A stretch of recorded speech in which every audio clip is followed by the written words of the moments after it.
ರಾಹುಲ್ ಗಾಂಧಿ ಅವ್ರ ಜೊತೆ ಆಗಿರಬಹುದು ಅಥವಾ ಪಕ್ಕದಲ್ಲಿರುವಂತಹ ತೆಲಂಗಾಣ ಸಿಎಂ ರೇವಂತ್ ರೆಡ್ಡಿ ಅವ್ರ ಜೊತೆ ಆಗಿರಬಹುದು, ನಮ್ಮಲ್ಲಿ 1 to 1 ಇರುವಂತಹ ನಾಯಕರು ತೀರಾ ಕಡಿಮೆ. ಆ ಸಾಲಲ್ಲಿ ನೀವು ನಿಲ್ತೀರಿ ಮತ್ತು ಕೆಲವೊಂದಷ್ಟು ಲೀಡರ್ಗಳಿದ್ದಾರೆ, ನಾನು ಎಲ್ಲರದ್ದು ಹೆಸರು ತಗೊಳಕ್ ಹೋಗಲ್ಲ ಇಲ್ಲಿ. ಈ ಸಂಪರ್ಕ ಸಾಧಿಸಿಕೊಳ್ಳೋದು ಎಫೆಕ್ಟ್ ಎಷ್ಟರ ಮಟ್ಟಿಗೆ ಗ್ರೌಂಡ್ ನಲ್ಲಿ ಆಗ್ತದೆ? ಸಂಪರ್ಕ ಇದ್ದರೆ ಹೇಗೆ ಗ್ರೌಂಡ್ ನಲ್ಲಿ ಇನ್ನಷ್ಟು ನಾವು ರೀಚ್ ಆಗ್ಲಿಕ್ಕೆ ಸಾಧ್ಯ ಆಗುತ್ತೆ ಅಂತ?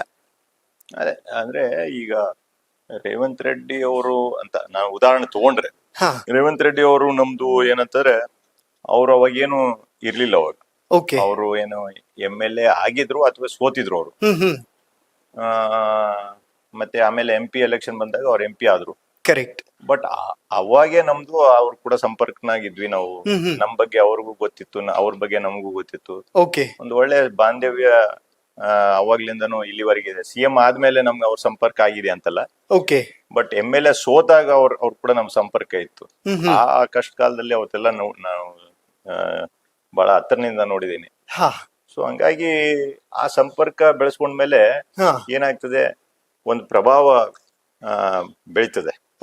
ಯಾವ ರೀತಿ ಏನಪ್ಪಾ, ಇಲ್ಲ ಇವ್ರಿಗೆಲ್ಲ CMಗಳು ಪರಿಚಯ ಇದಾರೆ, ಎಲ್ಲ ಕೆಲ್ಸಗಳಾಗ್ತವೆ, ಇವ್ರ ಹತ್ರ ಹೋದ್ರೆ ಕಷ್ಟ ಸುಖ ನಮ್ದೆಲ್ಲ ಹಂಚ್ಕೋಬಹುದು, ಕೆಲ್ಸಗಳಾಗ್ತವೆ ಅನ್ನೋದನ್ನ ಒಂದು ಸಾಮಾನ್ಯವಾಗಿ ಕೆಳಮಟ್ಟದಲ್ಲಿ ಜನ ಒಂದು ಅಭಿಪ್ರಾಯ ಇದೆ. ಅದು ಅದನ್ನ ಇಂಪ್ಯಾಕ್ಟ್ ಮಾಡಿ ತೋರಿಸಿದಿರಿ ಕೂಡ. ಇನ್ಫ್ಯಾಕ್ಟ್ ಏರ್ಪೋರ್ಟ್ ತರುವಂತ ವಿಚಾರದಲ್ಲಿ ಆಗಿರ್ಬಹುದು, ತುಂಗಭದ್ರಾ ನದಿ ನೀರು ಎಲ್ಲೋ ಒಂದು ಕಡೆ ವ್ಯರ್ಥವಾಗಿ ಹೋಗ್ತಿದೆ ಅನ್ನುವಂತಹ ವಿಚಾರದಲ್ಲಾಗಿರಬಹುದು, ಸ್ಪಂದಿಸ್ತಾರೆ ಸರ್ ಪಾಸಿಟಿವ್ ಆಗಿ? ನೀವು ಸಮಸ್ಯೆಗಳನ್ನ ತೆಗೆದುಕೊಂಡು ಹೋದಾಗ ನಿಮ್ಮ ಕಾಂಗ್ರೆಸ್ನ ನಾಯಕರು?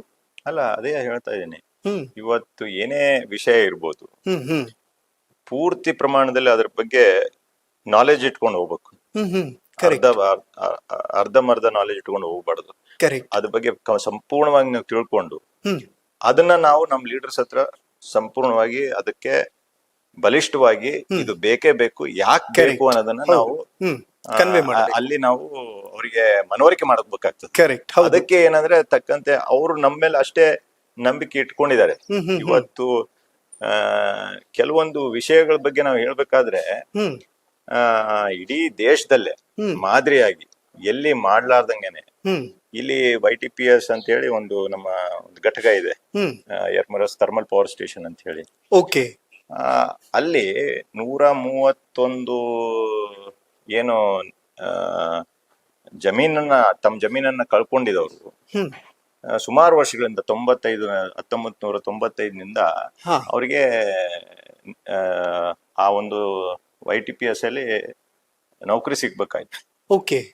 ಒಂದೇ ಕೊಡ್ತೀವಿ ಅಂತಂದಾಗ ಆ ಕುಟುಂಬದಲ್ಲಿ ಬಹಳಷ್ಟು ಸದಸ್ಯರು ಇರ್ತಾರೆ. ಅವರಲ್ಲಿ ಇದಾಗ್ತಾ ಇತ್ತು, ಕಾನ್ಫ್ಲಿಕ್ಟ್ ಇರ್ತಿತ್ತು. ಹಾಗಾಗಿ ಅವರು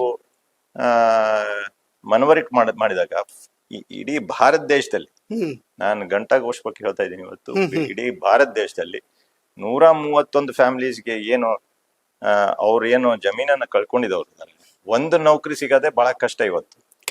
ಸರ್ಕಾರದಲ್ಲಿ ಇವತ್ತು ಒಂದೇ ಕುಟುಂಬದವ್ರಿಗೆ 2 ನೌಕರಿ ಸಿಕ್ಕಿದೆ.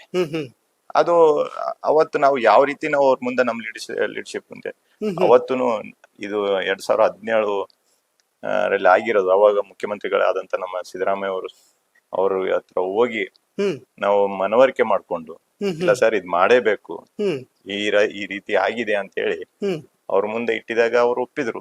ಓಡ್ ಮುಂದ್ ತಂದು ಈಗ ಅಂತ ನಿದರ್ಶನ ಇಡೀ ದೇಶದಲ್ಲಿ ಇಲ್ಲ ಅಂತ ಹೇಳ್ತಾ ಇದ್ದೀನಿ.